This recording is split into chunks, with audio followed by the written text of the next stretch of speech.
how to get booked up on Instagram in less than 7 days. Fast, actionable, easy steps. Because some of you guys might not actually be applying this. And I would bet that most of you guys aren't. Not every single step, at least. So a lot of the times we talk about, post content with better hooks to be able to attract clients, or a lot of the times I even preach post content consistently and you'll see results. This isn't wrong, but at the same time, this isn't necessarily right if you're not doing these steps. This you need to do. This is like the no-brainer. This is what you're supposed to do. So let me show you 5 simple ways that you could speed up this process and get fully booked out no matter how high your prices are or how low. So number 1, scarcity. What does that mean? Scarcity could be one of the most powerful marketing tools for barbers. By the way, scarcity is one of the most used tool when it comes to marketing campaigns. The biggest industries, the biggest brands, that's what they do. When something is limited, people feel like FOMO, the fear of missing out. When something is limited, there's a fear of missing out. That's why when Yeezy launches happen, remember everyone's like on the laptop because they would consistently say they would only drop about 100 and they would sell out within seconds, right? That's building FOMO. That's why there was so much hype behind the shoes. It's hardwired into our brains. When a resource is rare and other people want it, we instantly, value goes up. Loss aversion and social proof. Loss aversion, what is it? The pain of losing is twice as potent as the pleasure of gaining. Remember this. If you have 2 clients, one client, you gave an incredible haircut and they said, dude, you changed my life. Thank you so much. This was the best haircut I got ever. Then the next client came in and said, this is the worst haircut. I'm going to leave a bad review. This was the most terrible service I've ever gotten. Which one do you think you're going to be thinking about? You're going to think about the client that you butchered, the client that was unhappy, right? You'll probably be thinking about that client for the rest of the week, the rest of the month, which is funny because one gave you such a high feeling, the other one gave you the same level of feeling, but it was a negative one, but we think of the negative one more than the positive one.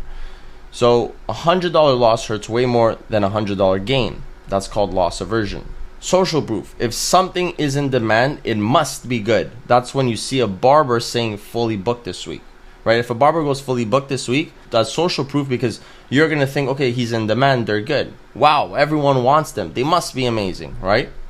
So what are the scarcity methods you guys could apply in your business? Limited spots announcements on your stories, right? This creates urgency without sounding desperate. We're going to go into the tactics as well. Fully booked updates. Show that you're fully booked in the week. Look, guys, I'm fully booked. Screenshot. Be like, thank you so much. Do like, rather being like, look, guys, I'm fully booked. Be like, thank people. Hey, thank you so much for everyone that booked this week. I really appreciate it. Time-sensitive offers. This one, no one really uses as much, right? But this one would be very important and I think very tactical in a positive way for you guys to use this, right? Listen to this. This is what you should put in your text, in your stories, right? If you book within the next 24 hours, you will get a free beard trim with your haircut. Only for 5 clients. If you put that in your story, here's the thing. Why is this important?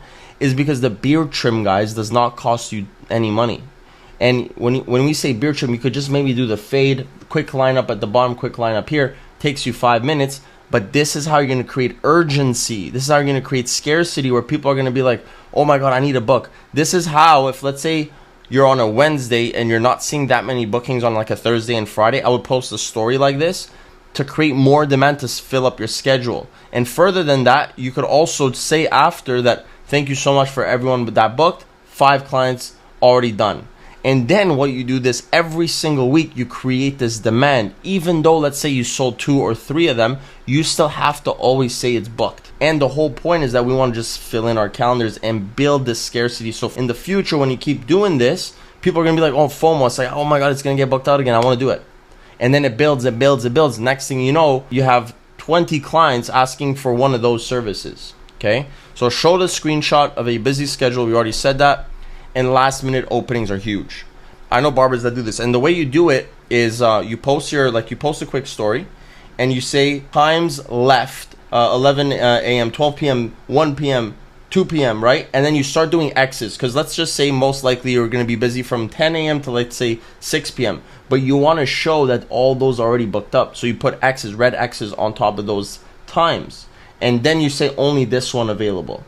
So then they're like, holy shit, this barber is like that busy. They got that many clients. There's only this available. Again, same tactic. These are all tactics. And that's scarcity. Second one, I don't see too many people do this. Again, high leverage, very low effort. Okay, business owners love mutual value. So if you bring someone to the table for them, they'll return the favor. The key here is positioning yourself as a local partner, not a random barber asking for clients. You could spend hours posting content and that gets seen by strangers, or you could create instant trust by building relationships with people who already have loyal customers. So what are the action steps? Right now, as we speak, we're going to pause this video. I'm going to explain it, then pause this video and write this down. Write down 5 local businesses in your area that you can potentially grab as a partner together. Think of coffee shops, gym, clothing stores, okay? These are the type of business, and trust me guys, you have a lot. Doesn't matter if you're in a suburb, doesn't matter if you're in a city, there are a lot of local businesses. Send them a DM, have a conversation with them. Be like, hey, I have clients, you have clients. Let's collaborate. I could bring you business, you could bring me business. I really like the values you have. I really like your brand. I would love to collaborate, right? Maybe you give them a discount. Doesn't matter, guys. You're building a relationship, a network, a community. The goal here is that what you don't realize is you're going to be able to get so many more referrals. If your product is good, right? If your haircuts are really good, it's not about that initial client that sits in your chair. It's about the referrals. Because if the product's good, they're going to refer way more people after. All right, story highlights. So you're sitting. So what can you do with story highlights, right? You're sitting on free real estate that could book you in 24/7. It's so true. If someone looks at your stories, guys, it means they're like a big fan of you, or like they're watching. You're like a TV show to them. And if they're watching consistently, give them a show, right? Show them, like show up, right? So think of your story highlights as a billboard when your clients come across your profile. It should display your best qualities as a barber. You could do a lot of the story highlights based on testimonials. You should have, so one section should be testimonials, so all the clients that are happy based on text messages that they sent you, or it could be your Google reviews. You so screenshot, put it in your story highlights. You could also do, and again, the more the better. You could also put your busy schedule, and it just shows in demand. Again, you want to build FOMO, you want to build proof, okay? And then what I would actually do, add your services, right? And what you could do with your services, example, is you could put one of the services long hair, and it's all videos of and pictures of long hair clients that you've done, most likely reels or stories of long haircuts, so videos of them. So the end result, right? Client sees the story highlights, so click on it, like, okay, and it's all fade, all long hair. So then again, it shows that you know what you're doing. It shows that you have these types of clients. It builds more proof. So we want to remove all objections, right? Objections meaning like, is this barber good enough? Is he going to be able to take care of my haircut? Has this barber done this for years? Does this barber know how to use scissors? The second you make a client think about these objections, you already lost the game. If a client goes on your Instagram and they're still wondering if you're good enough, that means your marketing didn't do the job properly. That means you didn't post enough haircuts. That means maybe you didn't post enough trust related videos. So these are the things you have to think about. Don't let the client think of any objections, because the more you allow them to think about all these objections, that you're just going to lose clients. They're not going to be able to convert, because we're going to talk about this now. Number 4, this is a huge one. A lot of you guys are sitting in your barber chairs and you have time, and if you're not going outside to talking to clients, you should be DMing. This is the easiest thing to do, to go and DMing people to grab them in your chairs. So how do you do it? Most barbers I see are scared to send messages to their followers because they might think I'm being too pushy, and other people will find out, and I will be seen as the guy who is just pushing for money and is trying to get money from them. They probably won't even see my message. That's another one I always get, right? But what you need to realize, conversation turns into a connection. Connection turns into conversion. Conversion turns into referrals. More conversions. Cool. So the sole intention of a DM can't just be to get booked appointments. That's all will get you seen as a pushy and repelling. We don't want to create friction, right? The whole point is, that's kind of the same of a client sitting in your chair, right? What is the whole point? You're not trying to cut their hair to just get the paycheck. You're trying to build a relationship, right? Provide value, connect. 10 to 20 DMs per day based on your followers, your story engagers. That's another one. I would rather go story engagers, followers, and poll voters, right? I would put number 1 as story engagers. So if you see people watching your story and it's the same people, message those people first. I would put poll voters second. You could also maybe, as a poll voter, for you to get clients, it could be something. And here's the thing, it doesn't have to always be about like getting clients. It could, because you want to be interactive, you want to be relatable, right?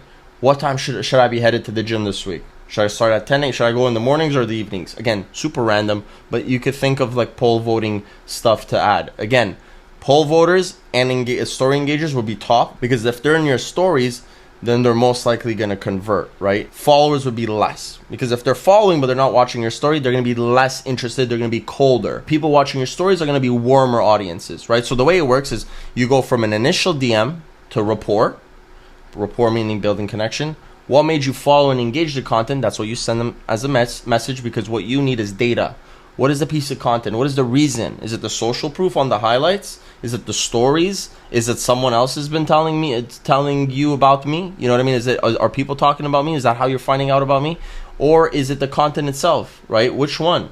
Which content made you more engaged with it, right? Which one was like, okay, this is the guy I want to go see? That's what you need to know, because then all you got to do once you get the data is double down. If it's the long haircuts, if it's the fades, if it's the gym content, if it's the lifestyle content that you're posting, those are going to be the content you're just going to double down on. Then you go into current situation and pain. Hey dude, let me ask you this. What do you like and dislike about your hair right now? Oh, I like this. Okay, cool. Like, what are your goals? Show me your previous cuts. Then go analyze the previous cuts. Hey dude, this is what I would do differently based on this X, Y, and Z. I would send them a voice note. 10 to 20 DMs with thought and care could turn into 5 to 8 clients. I guarantee it. If you spend enough time with intention, you could turn those into clients. Show them, like you literally have their picture and like, based on this is what I would do differently. Why don't you come in for a free consultation? Let me take care of you. Let me show you what I would do. And you know, if you like me and you think this makes sense, we could book an appointment. Cool. And then schedule the appointment. Usually guys, for a haircut, even at $100, they're not going to go through the pain to have a conversation with you to then book. Most likely they're going to book. So I hope you guys liked it. Again, you have the action items. You got stories. You got highlights to do. Write five local businesses in your area that you're going to message, and start thinking based on those followers in those local businesses who you could message. And remember, the whole point is you want to build rapport. You want to build rapport. You want to turn this from a connection to a conversion, right? But that can only happen if you care. You put thought into it. I hope you guys liked it, and I'll catch you guys on the next one. Peace.